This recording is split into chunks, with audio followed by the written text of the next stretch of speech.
So you want to create your document first. Do this by pressing Control N. We'll then open with this window, and you want to make sure the width is 1550 pixels, the height is 870 pixels, and the resolution is 150 pixels per inch. Create the document by pressing the Enter key on your keyboard or clicking the OK box. And then create this document. First, you want to press D button on your keyboard so that you can make sure that this foreground color and this background color is black and white respectively. You then want to press Alt Delete to insert black on the background. You then want to go Filter, Noise, Add Noise. Make sure the amount is 400%, the distribution is Gaussian, and the monochromatic box is ticked. Then press the OK box or Enter on your keyboard. You then want to duplicate this layer by pressing Ctrl J. You then want to hide this layer that you've just duplicated. We'll come back to it in a minute. Then select the background layer and go Filter, Blur, Gaussian Blur. You want to go make sure the radius is 0.5 pixels. Then press the OK button or Enter key. We will now adjust the levels to make it look like stars. So do this by pressing Ctrl L. It will come up with this window. You then want to type 200 in the first box and then 0.42 in the next box. Then want to leave the last box as 255. Press OK or Enter on your keyboard. You then want to go back to the layer that we made from duplicating the original layer and press where the eyeball was to make it visible again. We now go Filter, Blur, Gaussian Blur. This time we blur it by 2 pixels, then press the Enter button or OK. We then want to adjust the levels again by pressing Ctrl L. This time we want 170 in the first box, leave the second one as 1, and then change the last one to 172. Press the OK button on your keyboard. You then want to go Filter, Blur, Gaussian Blur. You want to blur it by 1 pixel, just to make sure the stars aren't quite so rigid. Press the Enter button on your keyboard or the OK button on screen. Next, go Channels, and then make sure all these are highlighted, and then press this circle button down here, this dotted circle, and it should select all of these colors here. Then go back to and delete this duplicated layer, and then create a new layer by pressing this icon down here. You then want to press Ctrl Delete to insert the white color into all of this, and then you want to press Ctrl D to deselect all the coloring. Now we've got the bigger stars on top of the smaller stars. You then want to press Ctrl E to merge these two layers together, so you have all your stars on one layer. You then want to create a new a new layer, and you want to go Alt Delete to fill it with black, and go Filter, Render, Clouds. You then want to change the box here from normal to color dodge, so it makes some of the stars pop out a little bit more. Then you want to go press Control on your keyboard and click the new layer button. This will create a layer underneath the layer we've just created, and we'll apply the effects of this layer to this layer that we've just created as well. So we're going to put some color in to make it just feel a bit brighter and not so bland. So the first color I'm going to use is a cyan, and that will be the color of this exactly, if you want to use this exact color, is 00E4FF.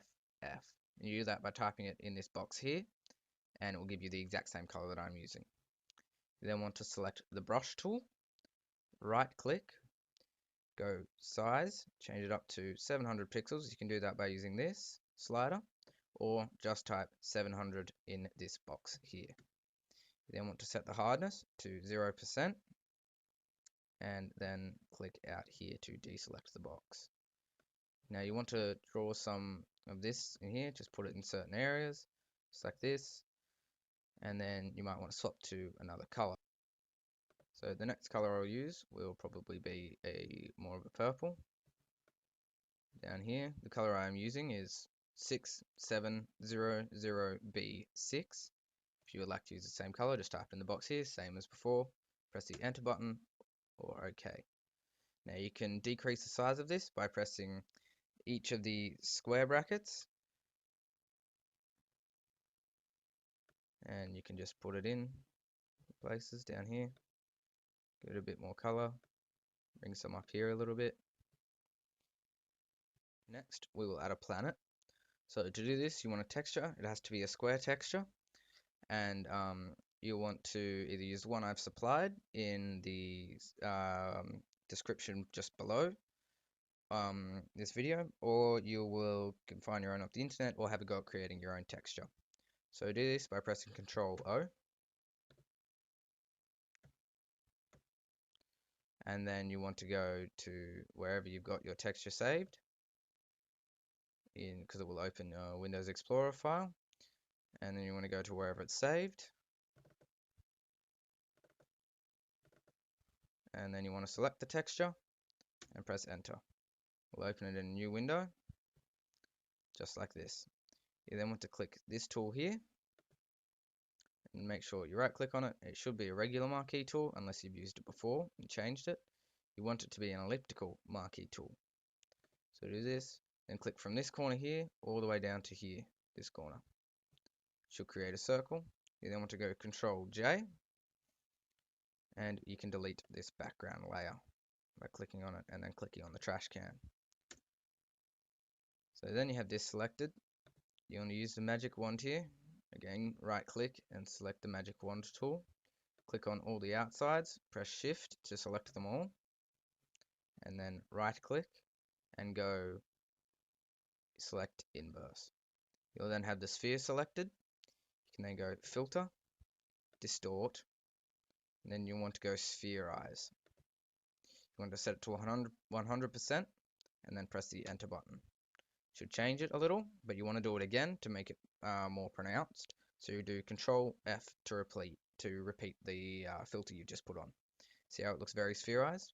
Then you just press the V button on your keyboard to change to the movement tool, or you can click on this. You then want to click on it, drag it up onto this layer, and then pull it down again. It will then come on here. If it looks a bit funny, that's because it's underneath this layer here and has the visual effect of color dodge on it. So all you need to do is select this layer, click on it here, and pull it above it. Should look relatively normal then. If you'd like to resize the sphere, just press Control T, and it should come up with this. You can resize it by pressing Shift and Alt, and we'll make it bigger or smaller, depending on what you do. When finished, you want to press the Enter key, and it's all sorted. You want to make the shadow for it. Do this by pressing Control J. We'll create a copy of the layer. You then want to select the magic wand tool, click on the outside of it, then right click, go select inverse. You then want to go Alt Delete after pressing D button on your keyboard to reset the colors to black and white. We'll fill this with black. You then need to go press this button here and then select the chain in the middle to make sure that they both don't mess up. You then want to click on this one, first one with the black dot in it.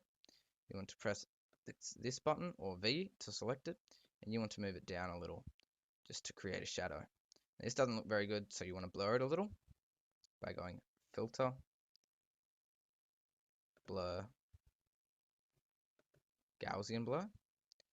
Blur it by a few pixels, 4, then I don't know, maybe make it, I just press Control F again to blur it again by 4. That seems alright.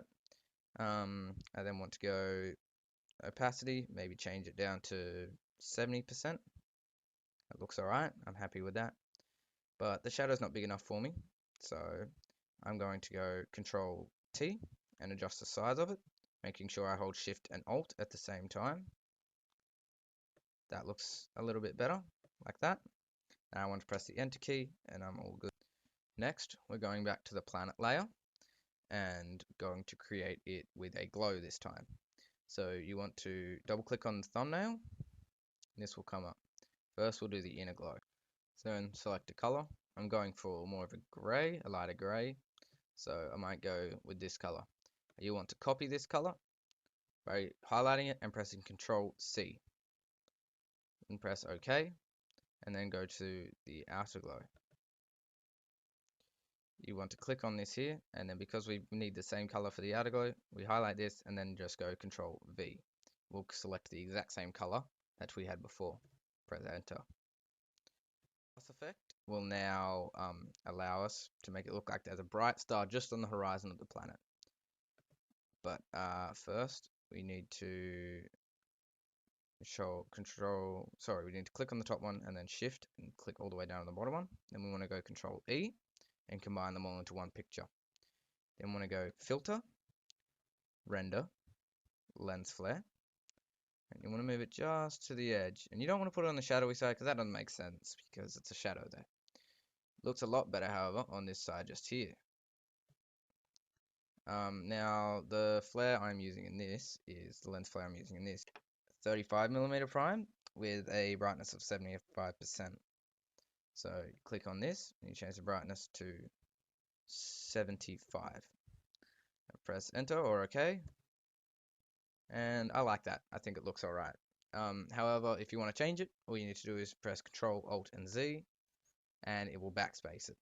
And then all you need to do is go Filter, Render, Lens Flare, not lighting effects, Lens Flare. So you go Filter, Render, Lens Flare.